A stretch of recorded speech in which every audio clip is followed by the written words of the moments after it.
देखिए यहाँ पे क्वेश्चन दिया गया है, क्वेश्चन बोल रहा है एक glass bulb of volume 100 centimetre cube is connected by narrow tube of negligible volume to another bulb of volume 300 centimetre cube. The apparatus is filled with air at pressure of 76 centimeter of Hg and temperature 12 degree Celsius and then sealed. The smaller bulb is then emerge in melting ice. The larger bulb is placed in boiling water. Calculate the fraction of the total mass of air in the larger bulb, ignoring the expansion of the bulb. आपके लिए यहाँ पे जो expansion हो रहा है उसको ignore करना. तो इस क्वेश्चन को करने के लिए सबसे पहले मैं डायग्राम बना लेता हूँ. मेरे पास एक ग्लास बल्ब इस तरीके से दिया गया है, दूसरा ग्लास बल्ब इस तरीके से दिया गया है. क्लियर है. पहले वाले ग्लास बल्ब की बात करें तो पहले वाले का वॉल्यूम कितना है 100 सेंटीमीटर क्यूब, अगले वाले का कितना है 300 सेंटीमीटर क्यूब.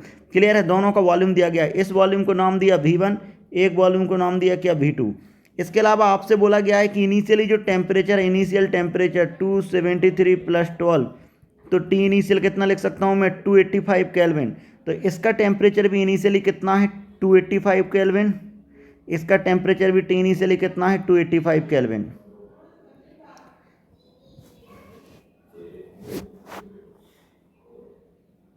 अगर मैं बात करूं यहाँ पी इनिशियल कितना दिया गया है 76 सेंटीमीटर ऑफ Hg, और यहाँ पर भी पी इनिशियल कितना दिया गया है 76 सेंटीमीटर ऑफ Hg. क्लियर है. अब जैसे ही मैं इसको सॉल्व करता हूँ तो मेरे पास इनिशियली अगर मैं बात करता हूँ कि एन इनिशियल कंटेनर 1 का P V equal to N R T. ठीक है. तो P V by R T पहले के लिए लिख सकता हूँ मैं. दूसरे के लिए क्या लिख सकता हूँ एन इनिशियल 2 किसका P V by N R T. अब देखिए जरा, इनिशियली प्रेशर पहले वाले का कितना 76, वॉल्यूम कितना दिया गया है 100, आर की जगह आर, टी का वैल्यू कितना हो गया 285 केल्विन. अगर मैं बात करता हूँ दूसरा वाला एन इनिशियल 2 के लिए बात करें तो पी की जगह 76, वी की जगह कितना 300 बाई कितना आर इंटू 285. क्लियर है. यहाँ पे मैं लिख सकता हूँ पहले वाले के लिए mole N1 final equal to P into 100 by कितना R इंटू 273. अगर दूसरे वाले के लिए मोल का बात करूँ तो N2F equal to P into 300 by R into 373. यहाँ पे मैंने दोनों का मोल लिखा. इसके बाद इसमें मैं यहाँ पे कंजर्वेशन ऑफ मोल लगा सकता हूँ. तो N initial 1 plus N initial 2 equal to N final 1 plus N final 2, ऐसा मैं लिख सकता हूँ.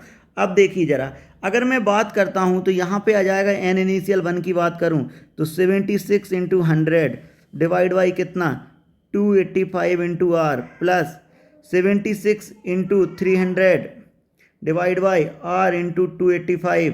अगर मैं यहाँ पे बात करूँ तो यहाँ पर मैं लिख सकता हूँ फाइनल मोल. जब दोनों का लिखूंगा तो पहले वाले का जो फाइनल मोल है, फाइनल मोल निकल के आ गया मेरे पास P into 100 divide by R into 273 plus P into 300 divide by R into 373. यहाँ से मैं 100 दो जीरो यहाँ पर हैं दोनों में, तो उसको मैं कट कर देता हूँ और R को भी मैंने यहाँ पे कट कर दिया. तो जैसे ही मैं सॉल्व करता हूँ तो मेरे पास प्रेशर निकल के आता.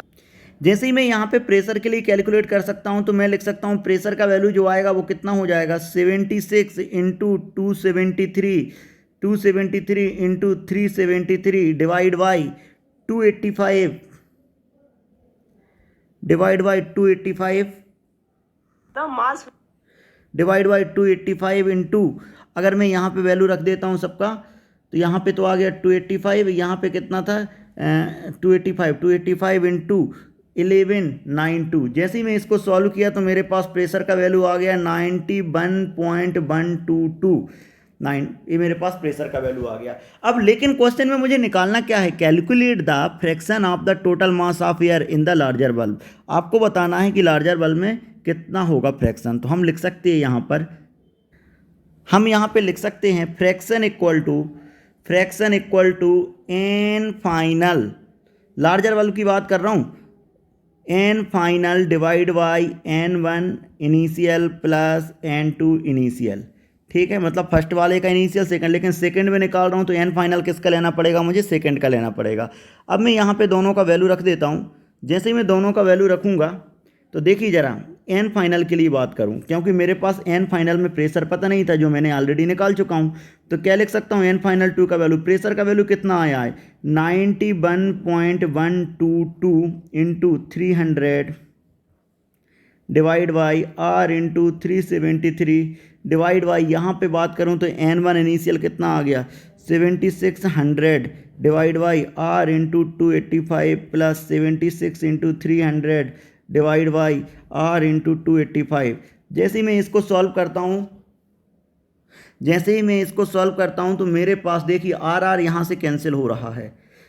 जैसे ही मेरे पास आर कैंसिल हो गया और इसके अलावा मैंने 0 को भी यहाँ से कैंसिल कर दिया, और सबको कैंसिल करने के बाद मैंने देखा कि मेरे पास जो फ्रैक्शन का वैल्यू है, तो मैं लिख सकता हूँ कि जो फ्रैक्शन का वैल्यू है, फ्रैक्शन जो मुझे कैलकुलेट करना है, इस फ्रैक्शन इक्वल टू, यहाँ से मैं सॉल्व किया तो मेरे पास फ्रैक्शन का वैल्यू आ गया 0.23। तो मैं लिख सकता हूँ कि ये जो फ्रैक्शन आया है वो कितने परसेंट में से आया होगा, 100% से। तो मेरे पास जो एक्चुअल आंसर होगा वो कितना हो जाएगा 0.67। तो मैं बोलूँगा इस क्वेश्चन का मेरे पास जो आंसर होगा वो 0.67 होगा। Hope you understand the solution. Thank you.